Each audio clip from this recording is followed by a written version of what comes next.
साथियों नमस्कार, मैं हरिश्चंद्र बर्णवाल इस वीडियो में आप सभी का स्वागत करता हूं।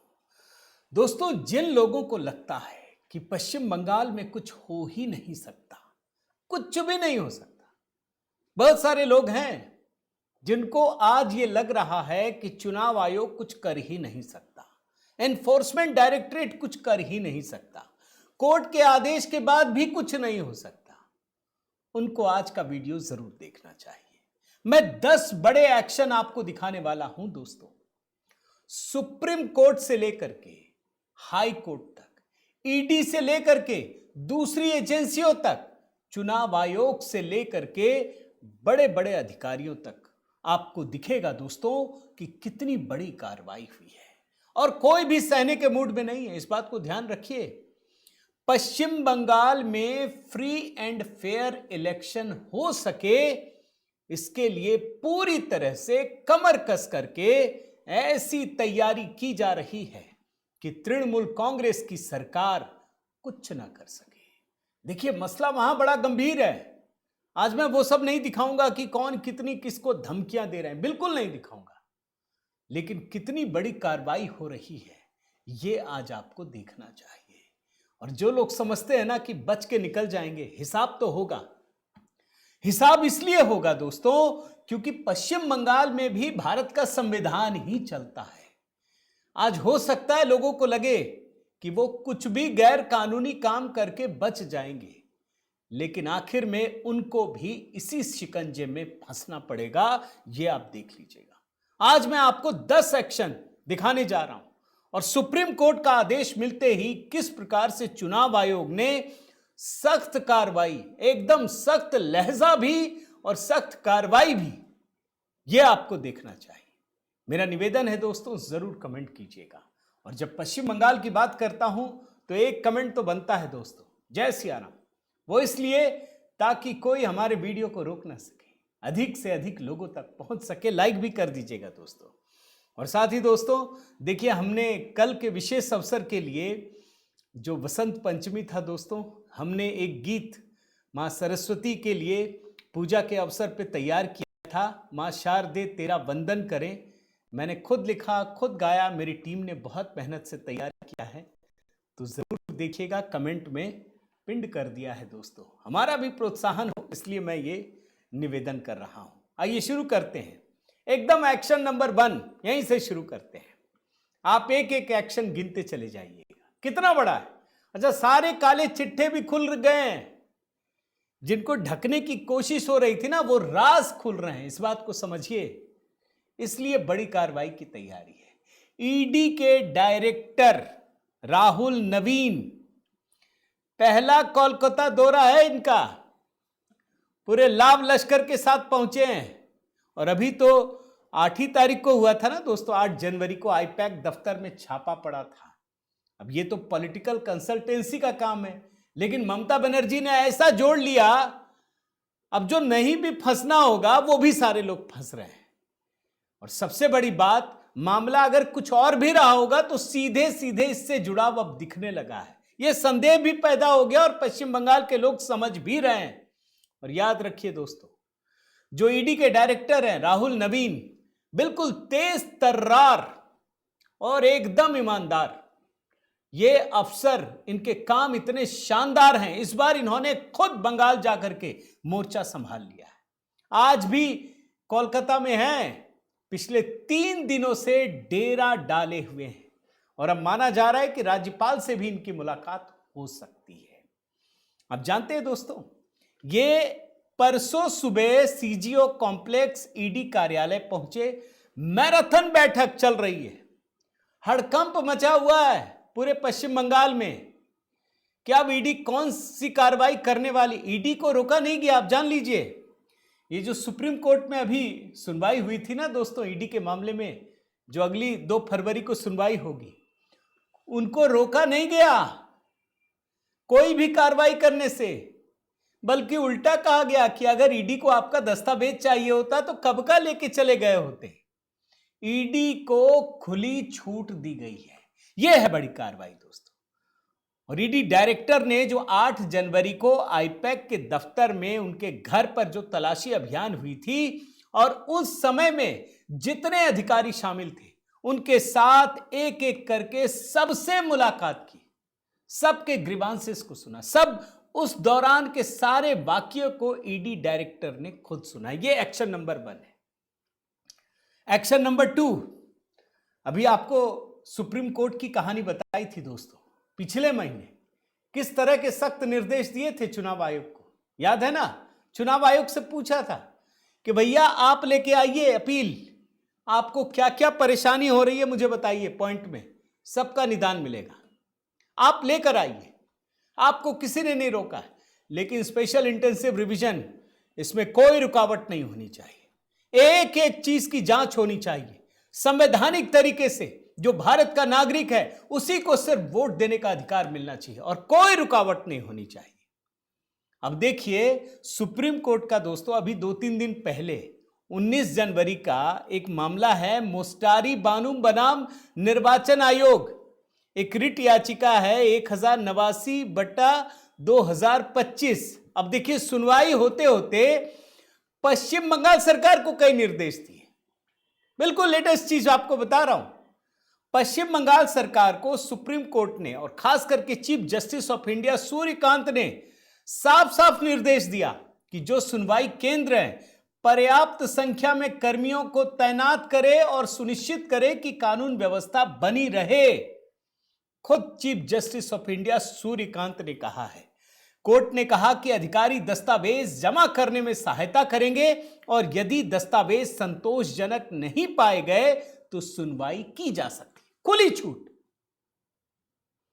और उससे पहले भी सुप्रीम कोर्ट ने कई आदेश दिए थे। अब आप देखिए एक्शन नंबर 3। सुप्रीम कोर्ट के सारे आदेश चुनाव आयोग के फेवर में है दोस्तों, याद रखिए। जो सुप्रीम कोर्ट आदेश दे रहा वो तो चुनाव आयोग कर रहा है, दिक्कत तो उस साइड में है। अब चुनाव आयोग फुल एक्शन मोड में आ गया है दोस्तों। ये एक्शन नंबर 3 बता रहा हूं। अभी 2 दिन पहले पश्चिम बंगाल की ममता बनर्जी सरकार मुख्य सचिव और पुलिस प्रशासन के पेच कसते हुए एक बेहद सख्त पत्र जारी किया है दोस्तों। और 19 जनवरी के निर्देश का हवाला देते हुए यह कहा गया है कि जो सुप्रीम कोर्ट का ऑर्डर है उसके अनुरूप काम कीजिए। आयोग ने पश्चिम बंगाल के पुलिस महानिदेशक, कोलकाता के पुलिस कमिश्नर, सभी जिलों के जिला अधिकारी, पुलिस अधीक्षकों को एसआईआर के दौरान सख्त कानून व्यवस्था सुनिश्चित करने के लिए कहा है। और खुद chief election commissioner Gyanesh Kumar ने पश्चिम बंगाल के नागरिकों को आश्वस्त किया है कि किसी को भी कानून अपने हाथ में लेने की अनुमति नहीं दी जाएगी और सख्त कार्रवाई होगी। जिन लोगों को लगता है ना कि चुनाव आयोग के दांत नहीं होते, अभी मैं आपको दिखाता हूं। पहले तो चिट्ठी देखिए, ये देखिए 2 पन्नों की चिट्ठी है। अब इन 2 पन्नों को तो मैं क्या बताऊं, लेकिन दूसरा पन्ना पहले आइए, दूसरे पन्ने को देखिए। दूसरे पन्ने में पॉइंट नंबर 3 पढ़िए, इसे बड़े ध्यान से मैं पढ़ देता हूं। Strict action shall be taken in case of any non-compliance of the above directions or occurrence of instances of any disturbance to serve proceedings due to omission or commission of any act by the concerned authorities। साफ साफ लिखा है आपके खिलाफ कार्रवाई होगी। यहां कई लोगों के मन में सवाल उठेगा कि अरे चुनाव आयोग ने बोल दिया है तो सरकार के पास, ये हो सकता मन में हो, अभी अगले एक्शन में आपको दिखेगा। यानी चुनाव आयोग ने साफ कर दिया है कि हम दांत वाले ही हैं, हम काट भी सकते हैं। पुलिस प्रशासन और पुलिस जितने बड़े अधिकारी हैं सबको हिदायत दी गई है, इस बात को ध्यान रखिए। चुनाव आयोग ने कहा है कि एसआईआर से संबंधित दस्तावेज संग्रह, आपत्तियां, सुनवाई ग्राम पंचायत भवनों, तालुका में, सार्वजनिक स्थानों, ब्लॉक कार्यालयों और शहरी क्षेत्रों में वार्ड कार्यालयों में होगी। और ये जो नोटिस भेजा गया ना दोस्तों, जो अभी मैंने दिखाया, सीधे पुलिस महानिदेशक, कोलकाता पुलिस आयुक्त, प्रत्येक जिले के जिला पुलिस अधीक्षक, डीएम, सबको भेजा गया है। अब ये तो बता दिया कि हम कार्रवाई मांगेंगे। अब आइए एक्शन नंबर 4 पर।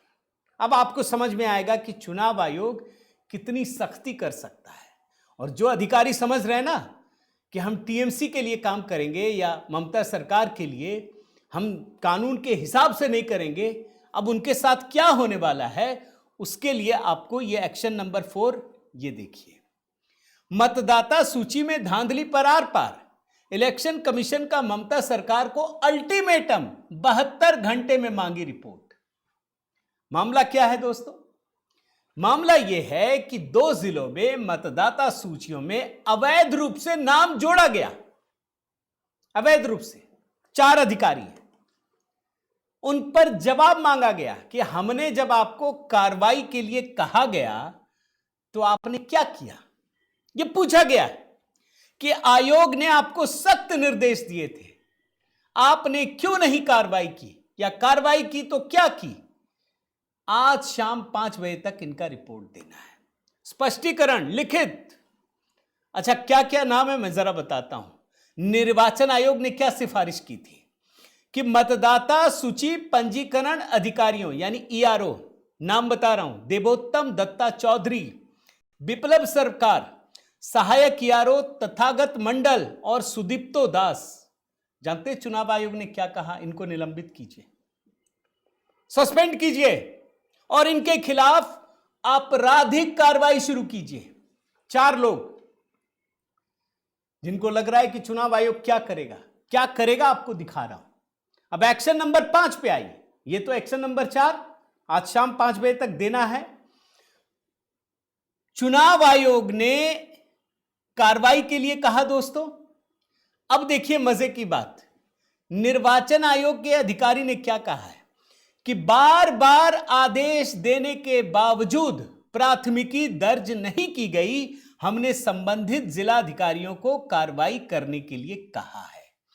अब मजे की बात क्या है, आप सोचिए कैसे बचाते हैं पश्चिम बंगाल के अधिकारी जिनके खिलाफ एक्शन लेने की बात की गई है। मैं पढ़ता हूं, राज्य के गृह विभाग के विशेष आयुक्त ने, मतलब जो राज्य सरकार के मातहत काम करते हैं उसकी बात कह रहा हूं, राज्य के गृह विभाग के विशेष आयुक्त ने मुख्य निर्वाचन अधिकारी के कार्यालय को पत्र लिखकर प्राथमिकी से संबंधित निर्देश वापस लेने की मांग की थी, जिसमें कहा गया था कि यह मामूली गलती के लिए बड़ी सजा होगी।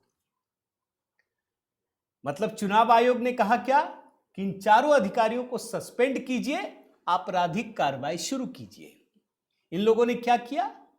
इनके एक बड़े अधिकारी ने मुख्य चुनाव अधिकारी को एक चिट्ठी लिखी और कहा कि यह तो बहुत बड़ी सजा हो जाएगी, यह ठीक नहीं है।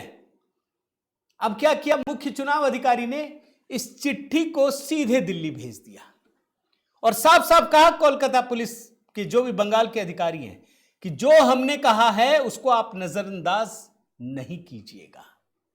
यह बड़ी बात आपको बता रहा हूं दोस्तों। और इसी से जुड़ा हुआ एक्शन नंबर 6 सुन लीजिए। जानते हैं राज्य सरकार के अधिकारियों ने क्या किया दोस्तों? राज्य सरकार के अधिकारियों ने बिना चुनाव आयोग से परामर्श किए एक छिटपुट कार्रवाई की। जैसे क्या किया मैं आपको बताता हूं।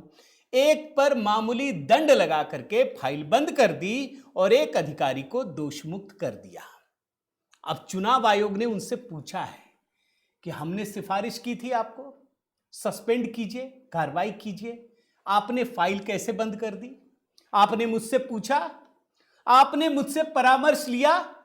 जब मेरे कहने पर मेरे अनुशासनात्मक मामले को जब आप अंतिम रूप दे रहे हैं तो क्या आपने मुझसे सलाह ली? यह लेना जरूरी है। बिना चुनाव आयोग की सलाह के कोई भी फैसला करना नियमों का उल्लंघन है। इसका मतलब यह हुआ दोस्तों कि अभी तो 4 अधिकारियों के निलंबन की बात कही गई है ना, अब जिन लोगों ने उसमें गलत काम किया वो भी फंसेंगे। कार्रवाई तो होगी क्योंकि ऊपर सुप्रीम कोर्ट भी है, ये बच नहीं पाएंगे, इस बात को ध्यान रखिए। यानी यह मामला लगातार फंसते चला जा रहा है और इस बार चुनाव आयोग किसी भी तरीके से मूड में नहीं है। यह चिट्ठी इसीलिए मैंने आपको दिखाई। अब आइए एक्शन नंबर 7 पर। ये तो चुनाव आयोग को धमकाने वाले लोग हैं ना, अभी लगातार बहुत सारे बयान आ रहे हैं, मैंने वो बयान नहीं निकाले हैं दोस्तों। अब चुनाव आयोग क्या कर रहा है जरा सुनिए।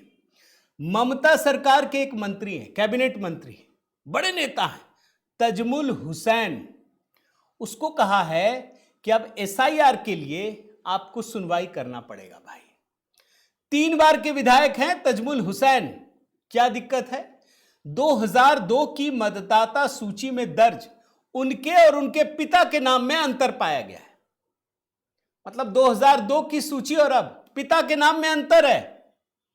निर्वाचन आयोग के अधिकारी ने कहा कि पश्चिम बंगाल के सूक्ष्म, लघु और मध्यम उद्यम तथा कपड़ा राज्य मंत्री तजमुल हुसैन से कहा गया है कि वे 29 जनवरी को दिन में 10:30 बजे सभी जरूरी डॉक्यूमेंट्स के साथ हियरिंग के लिए पेश हों।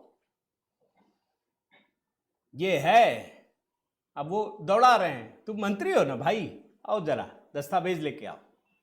भाई दूसरों का भर रहे हो ना, अब तो जरा मंत्रियों पे ही ढंग से कार्रवाई की जाएगी। अब मंत्री से पूछताछ हो रही है, वरना नाम कटेगा, चुनाव ही नहीं लड़ पाएंगे। मतदाता सूची में अगर नाम ही नहीं होगा तो वो चुनाव कैसे लड़ेंगे भाई? वोट देना तो छोड़िए, चुनाव ही नहीं लड़ पाएंगे। अब उनको दौड़े दौड़े 29 जनवरी को जाना है चुनाव आयोग के पास। हुजूर कागज है ये, देखिए।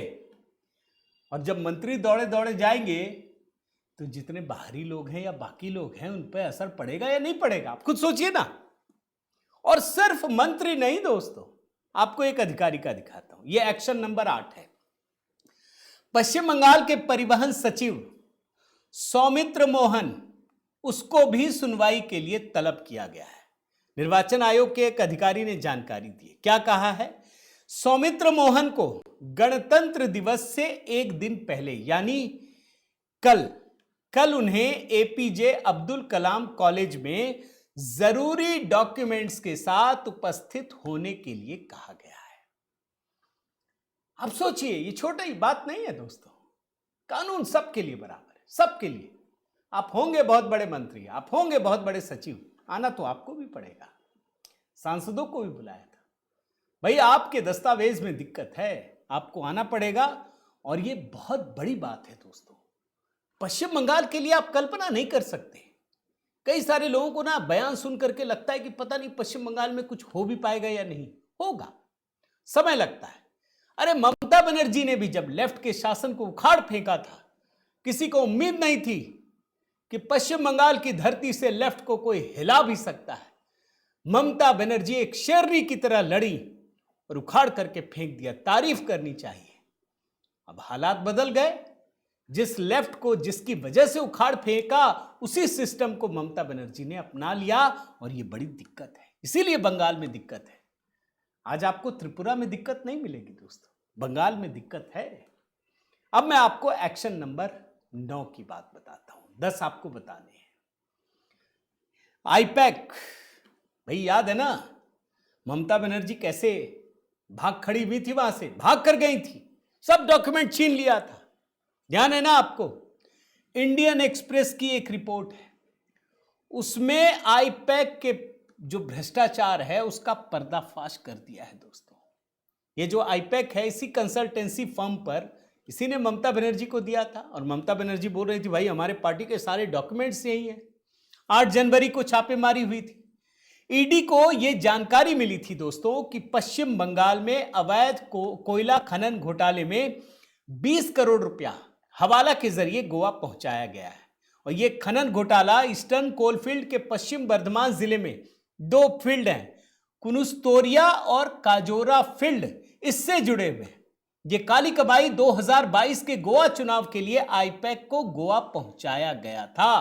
अब इंडियन एक्सप्रेस ने क्या खुलासा किया है दोस्तों कि आईपैक कंपनी सिर्फ बंगाल में नहीं बल्कि देश के अन्य राज्यों में भी जो काली कमाई है उसको पचाने का काम करती है। और ये रिपोर्ट बताती है दोस्तों कि आईपैक ने साल 2021 में, ध्यान से सुनिएगा, आईपैक ने साल 2021 में हरियाणा के रोहतक स्थित एक कंपनी से 13.5 करोड़ रुपए का एक अनसिक्योर्ड लोन लेने का दावा किया है। आईपैक कंपनी ने रोहतक की एक कंपनी अनसिक्योर्ड लोन 13.5 करोड़ रुपया। मजे की बात जानते क्या है? सरकारी रिकॉर्ड में उस कंपनी का कोई अस्तित्व ही नहीं है जिस कंपनी से रोहतक में लिया है। अब जरा मैं आपको इसका डिटेल बताता हूं। आईपैक द्वारा रजिस्ट्रार ऑफ कंपनीज को दिए गए दस्तावेजों के मुताबिक जिस कंपनी से 13.5 करोड़ रुपए का लोन लिया उसका नाम है Ram Setu infrastructure India private limited. इसका पता क्या है? तीसरी मंजिल, अशोक प्लाजा, दिल्ली रोड, रोहतक, हरियाणा दर्ज है। दिसंबर 2021 में 13.5 करोड़ रुपए का कर्ज दिखाया गया और 2025 जून में 1 करोड़ चुका भी दिया। जो दस्तावेज है आईपैक के इस लोन की पड़ताल द इंडियन एक्सप्रेस ने की तो बहुत सारी संदिग्ध बातें सामने आई। अब आधिकारिक रिकॉर्ड के हिसाब से बताता हूं। आईपैक ने जिस कंपनी के नाम का जिक्र किया है उस नाम की कोई कंपनी कभी रजिस्टर्ड ही नहीं हुई है, कभी नहीं। अब रोहतक के उसी पते पर Ram Setu infrastructure India private limited नाम की एक कंपनी जरूर थी, लेकिन उसे अगस्त 2018 में ही आरओसी रिकॉर्ड से हटा दिया गया था, यानी लोन दिखाने के पहले ही वो कंपनी बंद हो चुकी है। अच्छा, और आप सुनिए, उस बंद हो चुकी कंपनी के सभी 6 शेयर धारकों ने आईपैक के साथ किसी भी तरह के लेन देन या कर्ज देने की जानकारी से साफ इनकार किया है। उन्होंने बताया कि कंपनी जमीन के काम के लिए बनी थी पर कोई बिजनेस किए बिना ही बंद हो गई। कमाल है ना दोस्तों, कितना बड़ा कमाल है कि 13.5 करोड़ रुपए का आप एक लोन लेते हैं, दिखाते हैं रोहतक में एक पता, कंपनी है ही नहीं, लोन लेने से पहले बंद हो गई। अच्छा, लोन भी लिया, चुका भी दिया, गजब का मामला है। उस कंपनी के डायरेक्टर से पूछताछ होती है, बोलता है कि हमें तो पता ही नहीं, हमारे तो कोई संबंध ही नहीं रहा, हमने तो कभी कोई काम ही नहीं किया। यानी इसका मतलब यह है दोस्तों कि इसमें कुछ बड़ा घोटाला हुआ है। इसके बाद इंडियन एक्सप्रेस ने आईपैक के सह संस्थापक और निदेशक प्रतीक जैन से संपर्क किया। उन्होंने कोई जवाब नहीं दिया। बाकी लोगों ने टिप्पणी करने से मना कर दिया और यह साफ साफ है दोस्तों कि ईस्टर्न कोलफील्ड वहां 11,000 करोड़ रुपए के कोयले की चोरी हुई और इस दौरान 2,742 करोड़ रुपए की काली कमाई हुई और इसका सीधा सीधा संबंध आईपैक से दिख रहा है। और इसी में ये सारे लोग जुड़े हैं क्योंकि बंगाल का मामला है और इसीलिए 8 जनवरी को जब ईडी की टीम वहां पहुंची आईपैक के दफ्तर में तो ये समझ में आ गया ममता बनर्जी को कि मामला तो गड़बड़ है भैया, यहां तो सही नहीं है, अगर कागज पत्तर मिल गया तो गड़बड़ हो जाएगा जो आरोप लगाए जा रहे हैं। और इसीलिए उन्होंने मोबाइल दस्तावेज सारे छीन लिए और भाग खड़ी हुई, सारे अधिकारियों को लगा दिया। यही मामला पहुंचा है, समझ लीजिए। और इसमें मेरे पास, अब चूंकि मैं एक एक व्यक्ति का नाम बताऊं तो बहुत बड़ा हो जाएगा, ये पूरी की पूरी चेन है, एक एक आदमी की, कैसे पैसा यहां निकला, यहां पहुंचा, ऐसे पहुंचा, गोवा तक पहुंचा, कैसे इस्तेमाल हुआ है। और ये पूरी की पूरी जो चेन है वो ईडी के पास है दोस्तों, तभी जाकर ये हुआ। अब इस मामले में तो 2 फरवरी को सुनवाई होगी सुप्रीम कोर्ट में, इंतजार कीजिए, बड़े घोटाले होंगे, बड़े खुलासे आएंगे। अब मैं आपको एक्शन नंबर 10 की बात दिखाता हूं, ईडी का ही मामला दिखाता हूं और बिल्कुल लेटेस्ट दिखाता हूं। ईडी ने Paschim Bangal central school service commission, जो शिक्षक भर्ती घोटाला है, उसमें 700 करोड़ रुपए का घोटाला है दोस्तों। इसमें कई लोगों की संपत्तियों को कुर्क किया है जो करीब करीब 58 करोड़ रुपया है दोस्तों। ये संपत्तियां घोटाले में गिरफ्तार तृणमूल कांग्रेस के विधायक जीवन कृष्ण साहा, मुख्य बिचौलिया प्रसन्न कुमार रॉय और अन्य आरोपितों से संबंधित है। इसमें फ्लैट है, विला है, जमीन है और ये जो सारी संपत्तियां हैं दोस्तों, ये कोलकाता के राजार हट, न्यू टाउन, पाथरघाटा, गरागिरी और उत्तर 24 परगना जिले के आसपास के इलाके हैं। यानी कार्रवाई तो हो रही है, ईडी की कार्रवाई रुकी नहीं है, करोड़ों की संपत्तियां जब्त भी हो रही है। तो मेरा एक ही मानना है दोस्तों, इंतजार कीजिए। देखिए, हर संस्थाएं अपने अपने हिसाब से काम करती हैं। जिनको लगता है कि गलत तरीके अपनाकर फिर से चुनाव जीत जाएंगे, इस बार शायद सफल नहीं हो पाएंगे, मुझे ऐसा लगता है। बाकी आपकी क्या राय है दोस्तों? Supreme court, high court, ED, चुनाव आयोग, सीबीआई का भी मामला अभी तो आ जाएगा, सारी संस्थाएं काम कर रही हैं, मेरा तो ये मानना है। और सेना का भी एक मामला है, सेना ने भी शिकायत दर्ज कराई, मैं शायद छूट गया वो हिस्सा, मैं वो भी जोड़ दूंगा। राज्यपाल से शिकायत दर्ज कराई है, यानी सेना भी इस मामले को गंभीरता से देख रही है, जो घुसपैठियों का मामला है। आपकी राय का इंतजार रहेगा दोस्तों। आपको क्या लगता है कि सरकार जिस तरीके से काम कर रही है, तमाम एजेंसियां, आपको लगता है कि पश्चिम बंगाल में चुनाव सही से हो पाएगा? आपके कमेंट का इंतजार रहेगा दोस्तों। मेरा निवेदन है, इस वीडियो को जरूर लाइक कीजिए, शेयर कीजिए। अगर आपने चैनल सब्सक्राइब नहीं किया है तो जरूर कीजिए। साथ ही दोस्तों, जो नया गीत हमने तैयार किया है, माँ शारदे हम तेरा वंदन करें, देखिएगा, बताइएगा, मैंने खुद गाया है। तो आपके कमेंट की प्रतीक्षा रहेगी दोस्तों। बहुत बहुत धन्यवाद।